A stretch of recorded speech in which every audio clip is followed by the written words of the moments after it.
আসসালামু আলাইকুম, সকলকে স্বাগতম এবং শুভেচ্ছা। তৌফিক ইংলিশ এর আরো একটা ক্লাসে আমরা মেমোরাইজিং পার্টের প্রিপজিশন পার্টটা নিয়ে ক্লাস করতেছিলাম। সো এখানে গুরুত্বপূর্ণ যে প্রিপজিশনগুলো পরীক্ষায় বারবার আসে সেই প্রিপজিশনগুলো আমরা এখানে কোশ্চেনগুলো সলভ করতেছিলাম। সো চলো দেখি আজকের ক্লাসে কি কি রয়েছে। সো প্রথমে যদি আমরা দেখি তাইলে প্রথমে বলা আছে যে হি, হ্যাঁ, এরপরে কি বলা আছে? হি কমপ্লাইড। হি কি বলা আছে? কমপ্লাইড। মূলত এইটার পাস্ট ফর্মে দেওয়া আছে। এটাকে যদি হলো আমি যদি প্রেজেন্ট ফর্মে লিখি তাহলে প্রেজেন্ট ফর্মে আসে কমপ্লাই। কমপ্লাই শব্দের কমপ্লাই উইথ, এই কমপ্লাই উইথ মানে হচ্ছে মেনে নেওয়া, মেনে নেওয়া। সো কমপ্লাই উইথ মানে হচ্ছে মেনে নেওয়া। সো এইখানে কমপ্লাই উইথ এর পরে আমাদের উইথ কত নম্বর অপশনে আছে? B number. কমপ্লাই উইথ মানে হচ্ছে মেনে নেওয়া। এরপরটা কি আছে দেখি? I can not conceive. Conceive এর পরে, কনসিভ শব্দের অর্থ হচ্ছে চিন্তা করা। সো কনসিভ এর পরে প্রিপজিশন কি বসে আমাদের? কনসিভ, চিন্তা, চিন্তা করা। এরপরে প্রিপজিশন কি বসতেছে? Conceive of. কনসিভ অফ শব্দের অর্থ হচ্ছে কি? চিন্তা করা। I can not conceive of such mistakes. এরপরে কি বলা আছে দেখি? I find it very difficult. আমি এটাকে খুব জটিল ভাবে পাইছি। To concentrate. এই টু কনসেন্ট্রেটের পরে আমাদের মাথায় রাখতে হবে কনসেন্ট্রেট। কনসেন্ট্রেট মানে হচ্ছে মনোযোগ দেওয়া, মনোনিবেশ করা। সো এখানে কনসেন্ট্রেট অন মানে মনোযোগ দেওয়া। CON, CENTRAT, কনসেন্ট্রেট অন মানে কি?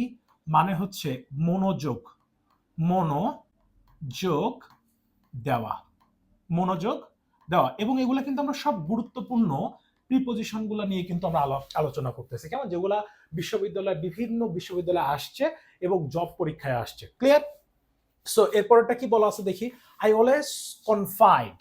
এই যে কনফাইড, কি বলা আছে? কনফাইড। কনফাইড মানে হচ্ছে বিশ্বাস করা। এখানে কনফাইডের পরে আমাদের কি বসে? Confide in. Confide, I always confide. I always confide in মানে আমি সর্বদাই তোমাকে কি করি? বিশ্বাস করি। CON, কন, FIDE, কনফাইড ইন মানে বিশ্বাস, বিশ্বাস করা। সো কনফাইড ইন মানে কি? বিশ্বাস করা। এরপরটা কি বলছে একটু লক্ষ্য করি যে কংগ্রাচুলেট। Congratulate on. কংগ্রাচুলেটের পরে প্রিপজিশন সব সময় অন ব্যবহার করা হয়, অভিনন্দন জানানো। কংগ্রাচুলেটের পরে কি? কংগ্রাচুলেট অন শব্দের অর্থ কি? অভিনন্দন জানানো। ক্লিয়ার? আচ্ছা, এরপরটা দেখি কমিটি। The committee consist. এখানে কি আছে? কনসিস্ট। কনসিস্ট শব্দের অর্থ হচ্ছে গঠিত। দুইটা প্রিপজিশন আছে, একটু দেখে নাও। কনসিস্ট, কন, SIST, কনসিস্ট অফ মানে হচ্ছে গঠিত, গঠিত হওয়া। ঠিক আছে? গঠিত হওয়া। আরেকটা হচ্ছে CON, কন, SIST, কনসিস্ট ইন শব্দের অর্থ হচ্ছে নিহিত, নিহিত থাকা। ঠিক আছে? যেমন আমরা বলতে পারি যে happiness, happiness, happiness consist, consist, consist in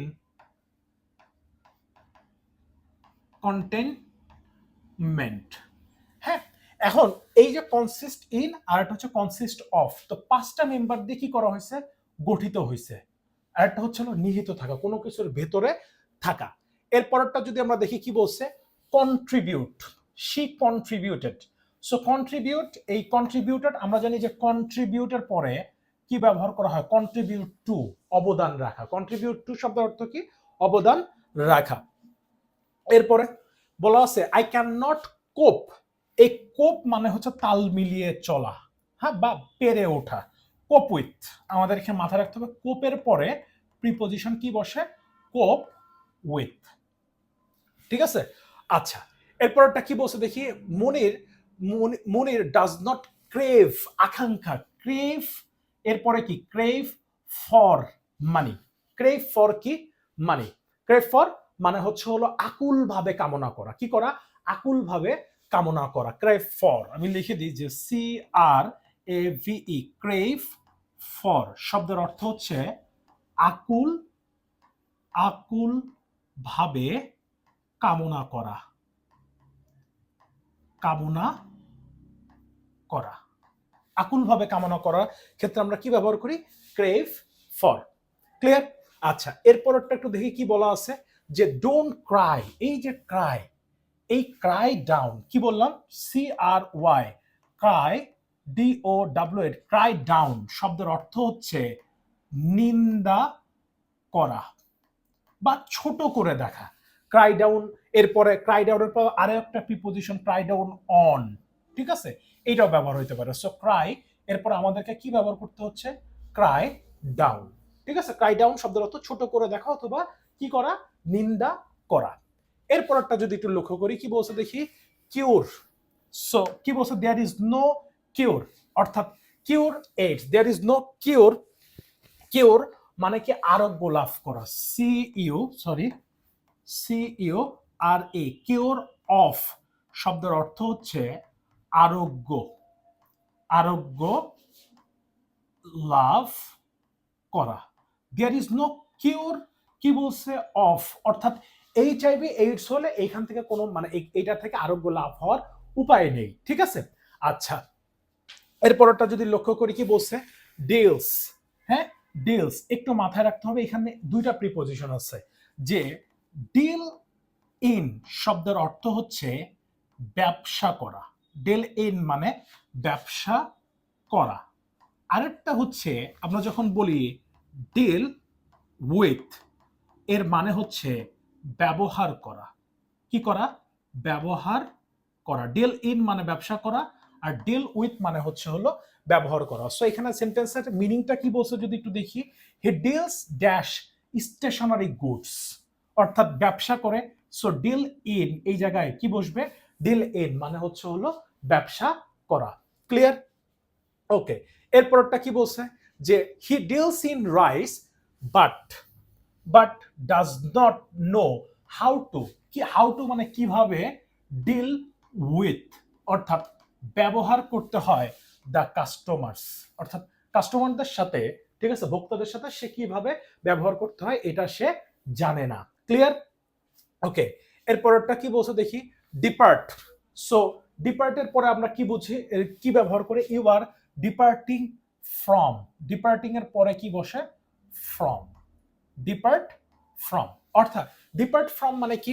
depart from শব্দের অর্থ হচ্ছে যে ডিপার্ট কোনো স্থান হতে চলে যাওয়া। ডিপার্ট ফ্রম মানে কি? কোনো স্থান, স্থান হতে চলে যাওয়া। ডিপার্ট ফ্রম, কোনো স্থান হতে কি? চলে যাওয়া। ক্লিয়ার? ওকে, এরপরটা কি বলছে? ডিসপেয়ার্ড। ডিসপেয়ার্ড শব্দের অর্থ হচ্ছে, ডিসপেয়ার্ড শব্দের অর্থ হচ্ছে হতাশ, হতাশ। ডিসপেয়ার্ড অফ, ডিসপেয়ার্ডের পর আমরা প্রিপোজিশন কি ব্যবহার করি? ডিসপেয়ার্ড অফ শব্দের অর্থ কি? হতাশ। ডিসপেয়ার্ড অফ শব্দের অর্থ হতাশ, ঠিক আছে। ডিসপেয়ার্ড অফ। এরপরে কি বলছে? The students become detach. এই ডিটাচ শব্দের অর্থ হচ্ছে কি? অর্থাৎ ডিটাচ শব্দের অর্থ হচ্ছে হলো কোনো কিছু থেকে পৃথক। ডিটাচ, ডিটাচ কোনো কিছু, কোনো কিছু থেকে, কোনো কিছু থেকে পৃথক, পৃথক হওয়া, কোনো কিছু থেকে কি হওয়া? পৃথক হওয়া। সো ডিটাচের পরে, ডিটাচ যখন বলবো তখন আমাদেরকে কি ব্যবহার করতে হয়? Detach from. ডিটাচের পরে কি ব্যবহার করতে হয়? Detach from. এবং এই জায়গায় বলছে কি? দ্য স্টুডেন্ট বিকেম, হয়েছিল student became detach from. So আমরা প্রথমটাই উত্তর পেয়ে গেছি। সো উত্তর কোনটা? প্রথমটাই। এরপরে ডিটাচের পরে টু বসে না, অফ বসে না, ইনও বসে না। ক্লিয়ার? তাহলে ডিটাচ কি আছে? ফ্রম। এরপরে কি দেখি? ডেভিয়েশন মানে কোনো কিছু থেকে বিচ্যুত হওয়া, অর্থাৎ কি কোনো কিছু থেকে, কোনো কিছু হতে বিচ্যুতি, কোনো কিছু হতে, কোনো কিছু হতে কোনো কিছু হতে চ্যুতি, এই ডিটাচের ডেভিয়েট, ডেভিয়েশন, ডেভিয়েশন, এরপরে প্রিপজিশন আমাদের কি ডেভিয়েশন ফর্ম। সো এখানে ডেভিয়েশনের পরে আমাদেরকে প্রিপজিশন কি ব্যবহার করতে হচ্ছে, ডেভিয়েশন ফর্ম, অর্থাৎ কোনো কিছু থেকে বিচ্যুতি, বিচ্যুতি হওয়া। ক্লিয়ার? আচ্ছা, এরপরটা যদি লক্ষ্য করি যে did you have any difficulty, এখানে ডিফিকাল্ট থেকে আসছে ডিফিকাল্টি, ডিফিকাল্টের নাউন ফর্ম হচ্ছে ডিফিকাল্টি। সো ডিফিকাল্টির পরে ইন বসে, সো ডিফিকাল্টের পরে কি বসে, ইন, ডিফিকাল্টি, ডিফিকাল্টি ইন, ঠিক আছে? ডিফিকাল্টি ইন শব্দের অর্থ হচ্ছে জটিলতা, কি জটিলতা। সো গেট, শুধু গেট তো বসবে না, ডিফিকাল্টি ইন, যখনই প্রিপজিশন বসছে এরপরে ভার্ব থাকলে ভার্বের সাথে আইডি যুক্ত করে কি করতে হয়, সেটাকে জিরান্ড, জিরান্ড মানে সেটা কি হয়ে যায়, নাউন হয়ে যায়। ডিফিকাল্টি ইন, টু না, হ্যাভ, হ্যাভিং গট না। এরপরে কি বলছে, different, Jamal is no different, no different, ডিফারেন্টের পরে ডিফারেন্ট শব্দের অর্থ কি, ডিফারেন্ট শব্দের অর্থ হচ্ছে পৃথক, পৃথক।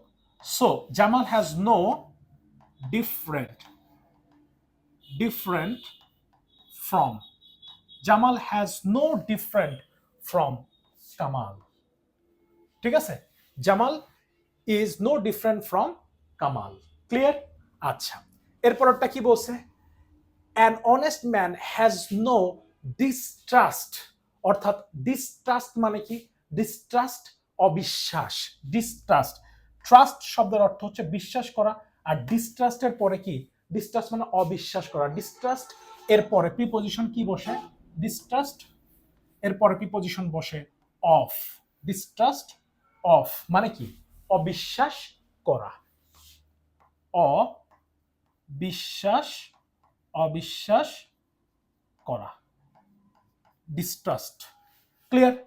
এরপরটা যদি লক্ষ্য করি কি বলছে, engage, the girl is engage, অর্থাৎ কারোর সাথে যখন আংটি বদল হয় সেক্ষেত্রে আমরা কি ব্যবহার করে থাকি, এঙ্গেজ ব্যবহার করে থাকি। সো এঙ্গেজ, এঙ্গেজড এর পরে, এঙ্গেজড এর পরে আমাদেরকে প্রিপজিশন কি ব্যবহার করতে হয়, এঙ্গেজ টু, এঙ্গেজ টু, অর্থাৎ কারোর সাথে বাগদত্তা বা আংটি বিনিময় হওয়া, আংটি বদল হওয়া, ঠিক আছে? আচ্ছা, এরপরের প্রিপজিশনটা কি আছে দেখি, যে উই হ্যাভ রিসেন্টলি ইন্টার্ড, এই ইন্টার্ড যখনই বলতেছে, ইন্টার্ডের পরে একটা কথা, ইন্টার্ডের পর আমাদের কি ব্যবহার করতে হয়, ইনটু, ইন্টার্ড ইনটু মানে কি, প্রবেশ করা এক জায়গা থেকে।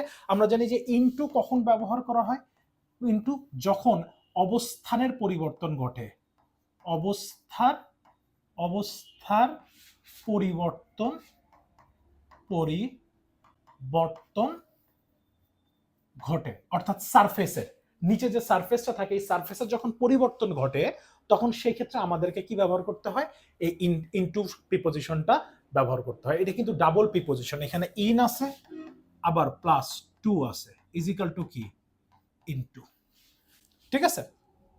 আচ্ছা, এরপরটা কি আছে দেখি, ইনটাইটেল টু, এই ইনটাইটেলের পরে, এই ইনটাইটেল, ইনটাইটেল শব্দের অর্থ হচ্ছে আমাদের মাথায় রাখতে হবে কোনো কিছু, কোনো কিছু পাওয়ার হকদার, সেই ক্ষেত্রে আমরা কি ব্যবহার করি, এই যে ইনটাইটেল, ইনটাইটেল, ইনটাইটেল পরে প্রিপজিশন কি বসে, টু। এর বাংলা কি, মূলত ইনটাইটেল টু হচ্ছে কোনো কিছু, কোনো কিছু পাওয়ার, কোনো কিছু পাওয়ার হকদার, হকদার, সেই ক্ষেত্রে আমরা কি ব্যবহার করি, ইনটাইটেল টু। বুঝা গেছে যে কোনো কিছু পাওয়ার হকদার, সেই ক্ষেত্রে আমাদেরকে কি ব্যবহার করতে হয়, entitled two.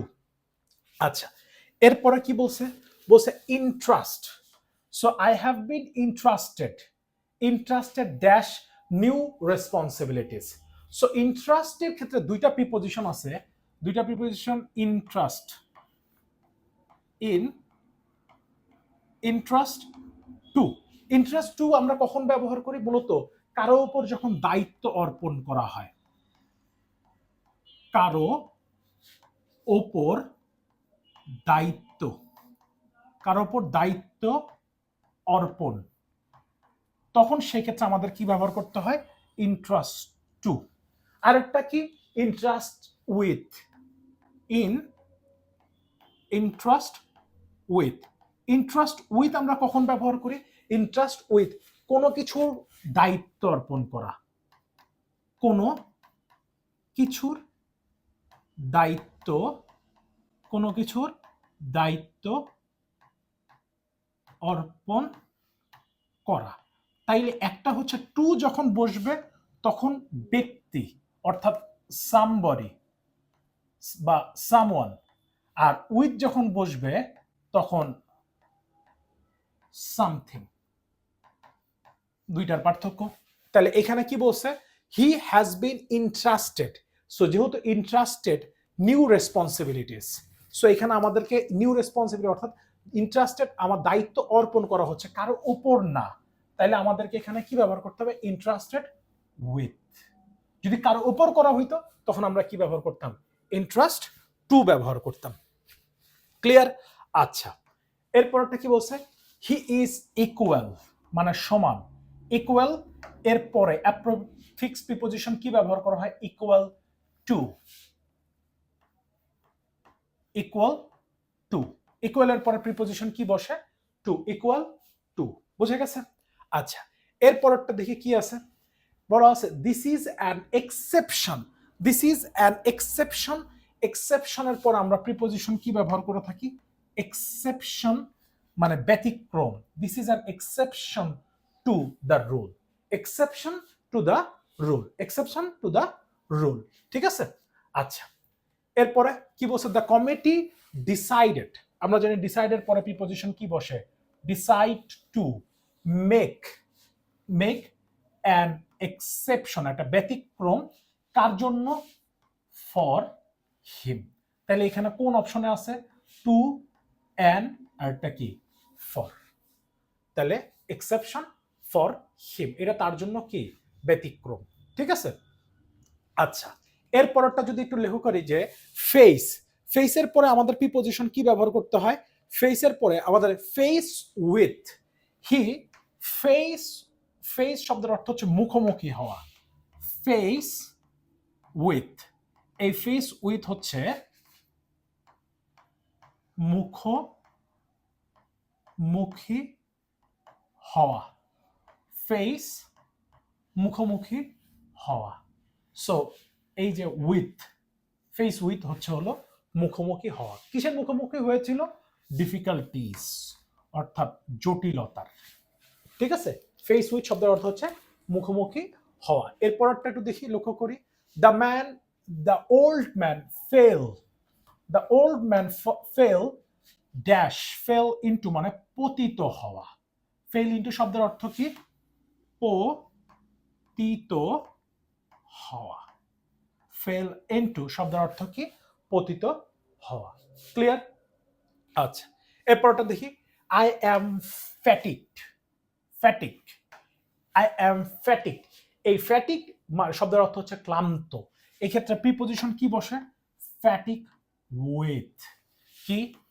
FATIGUED। Fatigue with শব্দের অর্থ হচ্ছে ক্লান্ত। ফ্যাটিক উইথ শব্দের অর্থ কি? ক্লান্ত। Excuse me. এরপরে কি বলছে? They gave me a form and told me. So মূলত ফিল ইন শব্দের অর্থ হচ্ছে পূরণ করা। ফিল ইন শব্দের অর্থ কি? পূরণ করা। Fill in. তাহলে এখানে ফিল অন না, ইন। ফিল যখন আমাদের প্রোনাউন থাকবে তখন আগে প্রোনাউনটাকে ব্যবহার করে প্রিপোজিশনটাকে পরে ব্যবহার করতে হয়। এটা রুলস। আগে আমাদের কি করতে হবে? এই যে ফিল, প্রোনাউন থাকলে প্রিপোজিশন অর্থাৎ ভার্ব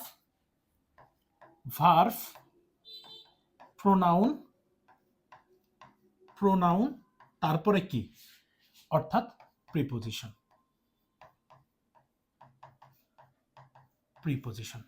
তাহলে সেই ক্ষেত্রে আমাদের অ্যান্সার কি আসতেছে? টু ফিল আউট না, fill it in. Actually answer কোনটা? D. The epic focus, focus শব্দের অর্থ হচ্ছে মনোযোগ দেওয়া। Heroic deed associated with war, তাহলে ফোকাস মানে কি? মনোযোগ দেওয়া, অথবা আমরা এটাকে বলতে পারি যে আলোকপাত করা। কি করা? আলোকপাত করা। ফোকাসের পরে F O C U S, focus on মানে কি? আলোকপাত করা। ফোকাস অন শব্দের অর্থ হচ্ছে আলোকপাত করা। এরপরে কি বলছে? যে ফোন্ড অফ, এই যে ফোন্ডের পরে আসলে এগুলো এত বেশি আসা, যে ফোন্ডের পরে ফোন্ড অফ মানে কোনো কিছু ভালো লাগা, কিন্তু যখন ফোন্ডনেস বলা হবে, ফোন্ডনেস অর্থাৎ এটা যখন নাউনে থাকবে, তখন কিন্তু ফোন্ডনেসের পরে প্রিপোজিশন কি ব্যবহার করা হয়? ফর ব্যবহার করা হয়। ফোন্ডনেসের পরে প্রিপোজিশন কি ব্যবহার করা হবে? For. Fond of but fondness for. ফোন্ডনেসের পরে প্রিপোজিশন কি ব্যবহার করা হয়ে থাকে? ফর। ঠিক আছে? ফোন্ড অফ মানে ভালো লাগা। এরপরে কি? গুড। গুডের পরে যখন আমরা অ্যাট দেই, তার মানে গুড অ্যাট মানে হচ্ছে হলো দক্ষ।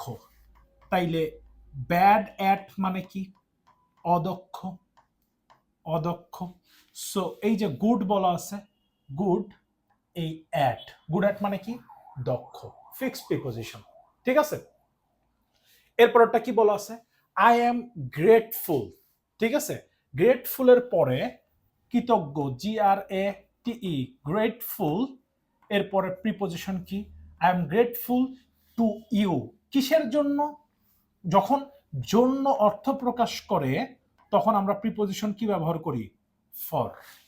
I will do it for you, যেমন কি? I will do it for you. I will do it for you, আমি এটা তোমার জন্য করব। সো গ্রেটফুল টু, এরপরে কি আছে? ফর। ঠিক আছে? এরপরটা কি আছে দেখি? Be happy. হ্যাপির পরে কি বসে? মূলত হ্যাপির পরে preposition with. Be happy with what you have, যেটা আছে সেটা নিয়েই কি থাকো? সুখী থাকো। যেটা আছে সেটা নিয়েই কি থাকো? সুখী থাকো। ঠিক আছে? আচ্ছা, এরপরে কি বলছে? প্রিয়া ওয়াজ সারপ্রাইজড। ঠিক আছে? চমকপ্রদ বা বিস্মিত হয়েছিল। সারপ্রাইজড কিসের জন্য? The result. অ্যান্ড হ্যাপির পরে আমরা এই জায়গায় কি ব্যবহার করব? উইথ। তাহলে উইথ কোন কোন অপশনে আছে? যে অপশনগুলোতে নাই সেই অপশনগুলো আগেই বাদ। ঠিক আছে? ঠিক আছে, অপশন আছেই তাহলে মানে একটা। তার মানে সারপ্রাইজড এর পরে, সারপ্রাইজড এর পরে আমাদেরকে কি ব্যবহার করতে হবে? সারপ্রাইজড বাই, বিস্মিত হওয়া। সারপ্রাইজড বাই শব্দের অর্থ কি? বিস্মিত হওয়া। এরপরটা দেখি কি বলছে? হেয়ার। এই যে হেয়ার মানে হচ্ছে উত্তরাধিকারী। এখানে দুইটা প্রিপোজিশন আছে। একটা যদি কখনো HEIR, হেয়ার অফ, কখন বসে? হেয়ার অফ বসে যদি পার্সন থাকে। কি থাকে? পার্সন। যদি পরে পার্সন থাকে তাহলে সেক্ষেত্রে আমরা কি বলবো? হেয়ার অফ মানে উত্তরাধিকারী। ঠিক আছে? আর যদি প্রপার্টি বোঝায়, হেয়ার টু, যখন প্রপার্টি বোঝায় তখন সেই ক্ষেত্রে আমাদেরকে কি ব্যবহার করতে হয়? টু। এখন এখানে কথা হচ্ছে পরের অংশটুকুকে কি আমাদের ব্যক্তি বুঝাইছে নাকি প্রপার্টি বুঝাইছে? আমরা দেখতে পাচ্ছি এখানে হি ইজ অ্যান হেয়ার, উত্তরাধিকারী, হিজ আঙ্কেল প্রপার্টি। সো যেহেতু তার প্রপার্টি বুঝাইছে তাহলে প্রপার্টির ক্ষেত্রে আমরা কি ব্যবহার করব? Hair two. কোথায় আছে টু? সি নাম্বার অপশনে, হেয়ার টু। আর অফ ব্যবহার করা হয় কখন? অফ ব্যবহার করা হয় যখন পার্সন বোঝায়। ক্লিয়ার? কোনো সমস্যা আছে? আশা করি নাই। আচ্ছা, তো এই ছিল হচ্ছে হলো আজকের মানে প্রিপোজিশনের হচ্ছে হলো মানে টোটাল আলোচনা এই ক্লাস নিয়ে। সো দেখা হচ্ছে, আমি আপনাদেরকে বরাবরই লাস্ট ক্লাসে শেষে বলি যে যখন আপনারা এগুলো পড়বেন নিয়মিত এগুলো লিখবেন। ঠিক আছে? এগুলো লিখতে হবে, লিখতে হবে,